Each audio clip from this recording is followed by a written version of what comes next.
Assalamualaikum warahmatullahi wabarakatuh. Perkenalkan, nama saya Yusak Leswa Ilhami dengan NIM 2020 53007 dari kelas B. Di sini saya akan menjelaskan materi tentang audit kinerja berbasis elektronik e-audit dengan dosen pengampu Bapak Aris Setiawan, Eskom MCS. Nah, yang pertama di sini ada ruang lingkup. Yang pertama ada kebijakan elektronik audit.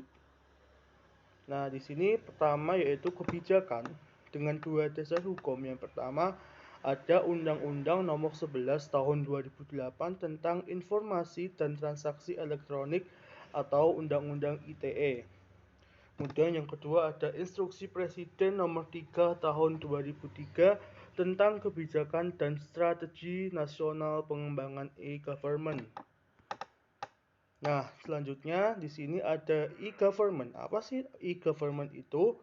E-government merupakan suatu upaya untuk memanfaatkan teknologi informasi dan komunikasi yang dimaksudkan untuk meningkatkan yang pertama efisiensi, kedua efektivitas, ketiga transparansi, yang keempat ada akuntabilitas. Nah, selanjutnya di sini ada misi, yaitu ada dua. Yang pertama, melakukan penguatan sistem pengawasan e-audit yang efektif dan terintegrasi. Yang kedua, administrasi pengawasan yang cepat, tepat, dan akurat berbasis teknologi informasi. Nah, selanjutnya di sini ada kelemahan dalam proses audit kinerja manual. Yang pertama, jumlah satker 4.488 satker dengan jumlah auditor 233 orang sehingga belum terjangkau secara maksimal seluruh objek audit. Yang kedua, penetapan bobot nilai kegiatan yang ditinjau dari 4 perspektif BSC atau Balance Scorecard ketika FGD berbeda bagi setiap auditor sehingga masih cenderung subjektif. Yang ketiga, ada hasil audit kinerja tidak dapat diketahui secara cepat. Nah, selanjutnya yaitu apa sih itu e-audit? Nah, di sini dijelaskan e-audit adalah yang pertama, pengumpulan serta pengevaluasian bukti-bukti atas informasi untuk menentukan serta melaporkan tingkat kesesuaian informasi tersebut dengan kriteria yang telah ditetapkan. Kedua, definisinya adalah proses pengumpulan bukti atau dokumen serta evaluasi buktinya dilakukan dengan bantuan komputer. Bukti yang dikumpulkan untuk dievaluasi juga tidak lagi berupa hard copy melainkan berbentuk file data komputer atau berbasis data elektronik. Nah, selanjutnya di sini ada kerangka pembangunan e-audit. Yang pertama yaitu ada studi kelayakan. Nah, dalam studi kelayakan terdapat proses yaitu melakukan studi kelayakan metode audit kinerja yang digunakan sekarang. Apakah dapat diotomasi melalui sistem elektronik atau generate by system. Yang kedua ada perencanaan pengembangan sistem informasi audit dan ada dua proses yaitu melakukan kajian dan analisis kebutuhan e-audit yang dituangkan dalam bisnis proses. Yang terakhir ada proses melakukan analisa kebutuhan anggaran. Kemudian yang ketiga ada penyusunan regulasi dan pembangunan infrastruktur. Di sini ada 3 poin. Yang pertama ada melakukan standarisasi dokumen kegiatan. Kemudian yang kedua menyusun regulasi dan SOP pelaksanaan e-audit.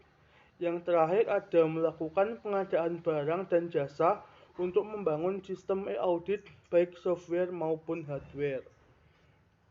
Nah, yang terakhir ada proses sosialisasi e-audit.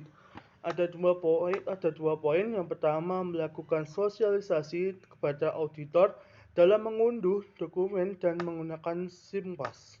Yang kedua melakukan sosialisasi kepada audit untuk melakukan upload data secara elektronik.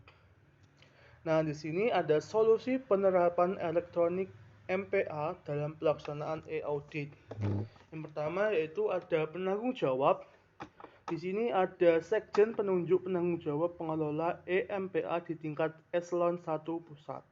2. Penganggaran honor. Di sini ada mengusulkan penganggaran honor pada SBM ke Kementerian Keuangan. Yang ketiga, tugas dan fungsi mengusulkan operator EMPA menjadi jabatan fungsional tertentu atau JFO yang tugasnya masuk dalam penilaian SKP. Yang keempat, ada infrastruktur, jaringan, dan hardware.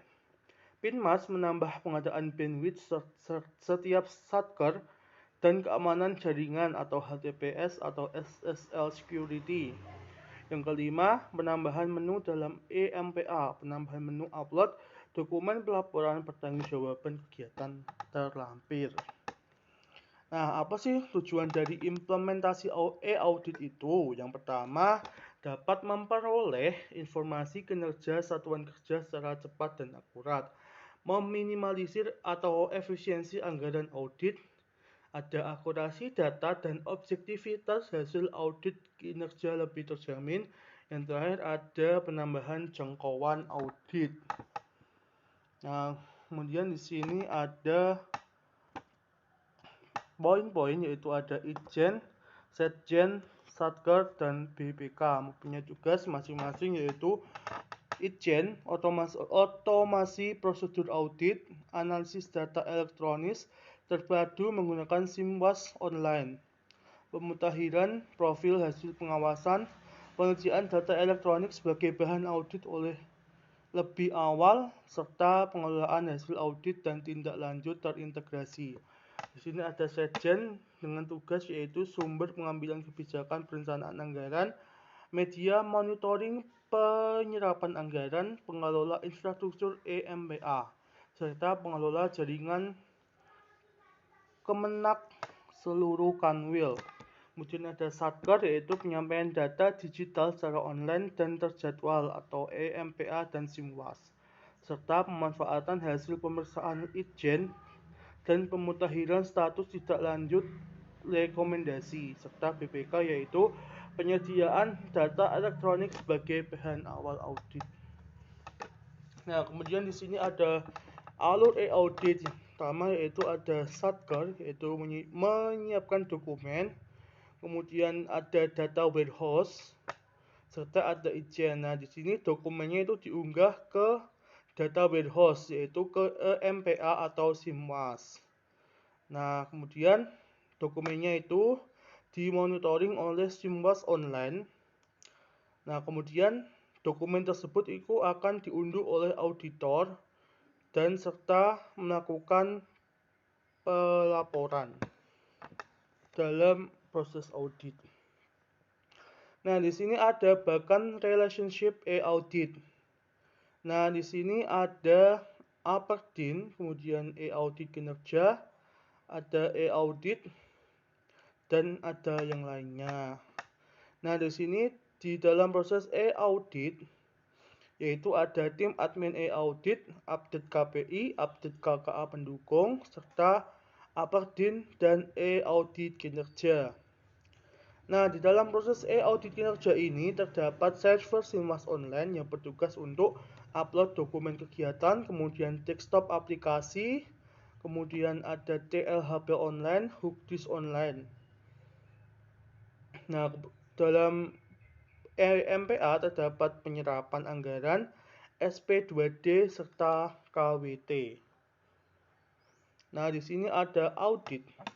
Nah, di dalam e-audit atau SIMWAS terdapat yaitu ada BKD elektronik, SAS atau aplikasi SPM, EMIS, EMPA, SAIBA, kemudian ada SPSE.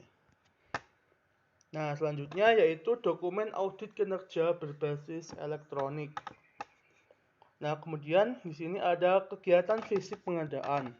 Nah, di sini ada dua kegiatan, yaitu pertama pembelian langsung tanpa SPK, yaitu di bawah 10 juta dengan pengadaan RAB, sertifikat PPK dan pejabat pengadaan, SK pejabat pengadaan, SK PPK, bukti pembelian, faktur, struk, dan kwitansi, serta bukti store pajak dengan keterangan Perka LKPP nomor 14 tahun 2012 tentang petunjuk teknis Perpres 70 tahun 2012 halaman 3 268, kemudian serta Perpres 70 tahun 2012 tentang barang dan jasa pasal 57 ayat 5. Nah, kemudian di sini ada pembelian langsung tanpa SPK di atas 10 dan di bawah 50 juta.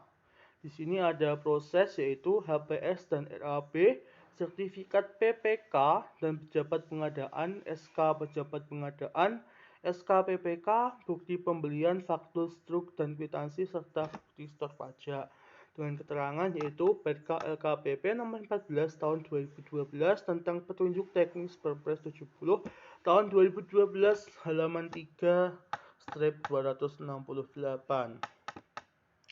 Nah, di sini ada proses rehabilitasi atau pemeliharaan. Di sini ada kegiatan pengadaan langsung atau untuk barang yaitu antara 50 sampai dengan 200 juta sesuai dengan Perpres nomor 4/2015 dan Perka LKPP 15/2012 serta pelelangan sederhana dan umum untuk barang di atas 200 juta.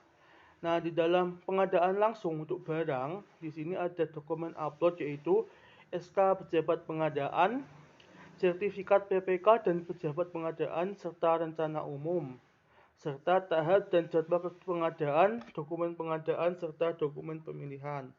Kemudian di proses pelelangan sederhana dan umum itu ada BAPP, BAST1-PHO, BAST2-FHO, serta kontrak dan kontrak addendum. Nah, selanjutnya untuk proses monitor atau evaluasi ada prosedur MONEF, kemudian workshop, sosialisasi, orientasi, serta pembinaan dengan dokumen upload yang sudah tertera dalam tabel. Nah, kemudian di sini ada pemberian bantuan fisik, nama kegiatan pemberian bantuan fisik dan barang. Kemudian di sini ada BOS atau bantuan operasional sekolah. Kemudian dengan dokumen upload yang sudah tertera di dalam tabel. Nah, selanjutnya ada pemberian bantuan uang serta beasiswa dan lain, yaitu dengan nama kegiatan, prosedur pemberdayaan atau bansos, pemberian bantuan uang, BSM atau PIP, prosedur pemberdayaan atau bansos, serta pemberian bantuan uang dan prosedur pemberdayaan atau bansos, pemberian bantuan uang BOPRA dengan dokumen upload yang sudah tertera di dalam tabel. Nah, kemudian ada pembayaran uang makan dan disiplin pegawai dengan nama kegiatan prosedur pembayaran uang makan dengan dokumen upload serta keterangan yang sudah tertera di dalam tabel. Nah, di sini ada penanggung jawab pengelola keuangan dengan nama kegiatan penanggung jawab pengelola keuangan. Kemudian ada honorarium tim atau sesuai dengan SPM, yaitu dengan dokumen upload yang sudah tertera di dalam tabel. Nah, kemudian ada perjadin, koordinasi atau konsultasi dengan nama kegiatan perjadin, koordinasi atau konsultasi dengan dokumen upload yang sudah tertera di dalam tabel. Nah, di sini ada PAH, penyuluh agama honorer. Di sini ada nama kegiatan PAH atau penyuluhan agama PNS dan honorer dengan dokumen upload dan keterangan yang sudah tertera di dalam tabel. Nah, selanjutnya ada SIMWAS. Nah, di sini ada SIMWAS e-audit dengan nama website http://simwas.kemenak.go.id/e-audit-. Nah, di sini ada gambar screenshotan dari aplikasi e-auditnya. Di sini aplikasi online yang bertugas untuk pengelolaan data, penugasan oleh ketua tim, kemudian pengolahan data KPI oleh admin, dan serta aplikasi desktop yaitu pengolahan data audit oleh ketua tim serta pengolahan data audit oleh anggota tim. Nah, di sini ada SIMWAS e-doc, yaitu yang pertama ada auditi melakukan upload dokumen dan auditor mengunduh dokumen ATK auditi sebagai bahan tes audit dengan gambar yang sudah tertera di dalam presentasinya. Nah, kemudian SIMWAS TLHP online, yaitu ada dua proses, yaitu auditi, melakukan pengecekan saldo temuan dan melakukan tindak lanjut mengunggah dokumen sesuai rekomendasi auditor. Kedua, auditor atau pejabat Itjen melakukan verifikasi tindak lanjut hasil pengawasan oleh auditi atau memverifikasi dan memberikan status proses atau selesai. Nah, yang keempat ada digitalisasi dokumen. Yang pertama, di sini ada pengertian, yaitu proses perubahan dari dokumen tercetak menjadi dokumen elektronik sering disebut dengan proses digitalisasi dokumen. Dokumen mentah seperti jurnal, proceeding, buku, majalah diproses dengan sebuah alat, scanner, kamera, file recorder untuk menghasilkan dokumen elektronik. Nah, di sini ada teknik digitalisasi dokumen. Yang pertama ada dokumen capture, perubahan format dari bentuk asli ke digital, misal dengan cara di-scan secara manual dengan scanner. Dan kedua ada dokumen manajemen, yaitu proses pengelolaan koleksi digital, misal berubah dari jenis file doc, XLS, PPT, JPG menjadi ke PDF. Nah, di sini ada proses digitalisasi dokumen. Di sini dokumen di-scan, kemudian dijadikan satu folder. Nah, kemudian digitalisasi untuk memudahkan pencarian dalam sistem maupun tempat fisik dan ditaruh di dalam DVD. Kemudian dokumen bisa dilihat di mana dan kapan saja. Nah, di sini ada kebutuhan digitalisasi dokumen. Yang pertama, komputer dengan hard disk dan memori yang cukup, scan dan driver sesuai dengan merek scan, Adobe Acrobat, software untuk mengkonversi atau mengubah file dokumen ke dalam format PDF, serta aplikasi atau software seperti Microsoft Word dan lain-lain, serta untuk mengkonversi secara langsung. Nah, di sini mengapa harus PDF? Yang pertama yaitu mempertahankan tampilan dalam bentuk sesuai dengan dokumen asli atau legal issue, memiliki kemampuan temu kembali search secara full text, memiliki fasilitas untuk security, software untuk membaca free Adobe Acrobat Reader, kemudian standar de facto. Nah, demikian materi yang telah saya sampaikan. Semoga bermanfaat. Terima kasih. Wassalamualaikum warahmatullahi wabarakatuh.